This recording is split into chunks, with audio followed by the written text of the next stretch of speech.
Bonjour à toutes, bonjour à tous, je suis Frédéric du PG76 et de la FI76, les Fraises TV.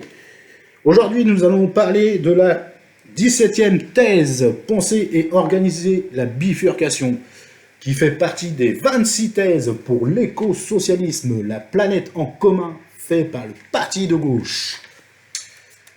Voici la 17e thèse. La crise environnementale est causée par l'infini mortifère du capitalisme, croissance exponentielle, concurrence et maximisation du profit qui transforme l'humain et la nature en marchandise. Avec une concentration record de dioxyde de carbone dans l'atmosphère. La bifurcation et la transition sont impératives et incontournables. Décarboner. La planète, c'est mettre fin à l'infini mortifère par le remplacement des sources d'origine fossile, par des sources renouvelables, ENR, et des économies d'énergie de l'ordre de 25% dans les 30 années à venir, entre parenthèses 2050.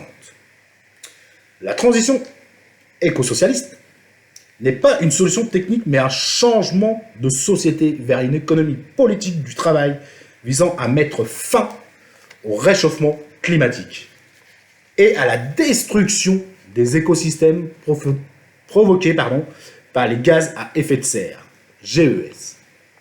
La bifurcation nécessaire une rupture avec le capitalisme, c'est-à-dire la prise de contrôle collective des moyens de production.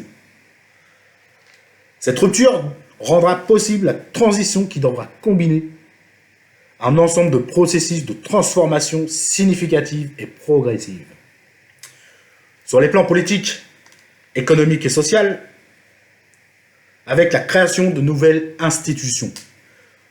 Pour accomplir cela, les forces de transformation doivent devenir hégémoniques en capacité de penser et de conduire le changement jusqu'à la conversion éco-socialiste. La bifurcation sera axée sur 3 démarchisations.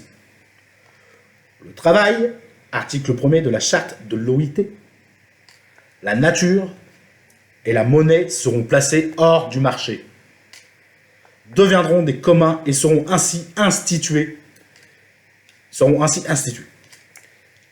La planification démocratique, c'est-à-dire un système d'institutions alternatives au marché, déterminera l'affectation des ressources disponibles et sera basée sur l'économie des besoins. Elle sera aussi multiniveau, local, régional et national. La transition se fera ensuite avec le passage à 100% d'ENR, d'énergie renouvelable, et la reconversion de l'industrie et de l'agriculture. La souveraineté et l'autosuffisance alimentaire sont une exigence. Celles-ci ne peuvent être pensées que dans le respect de l'équilibre des écosystèmes. Il faut pour cela sortir du productivisme agricole pour aller vers une agriculture paysanne, respectueuse des sols et de la biodiversité, reposant sur la libre association des producteurs et la valorisation du circuit court, face aux multinationales de l'agroalimentaire ou de la chimie. La terre doit appartenir à ceux qui la travaillent.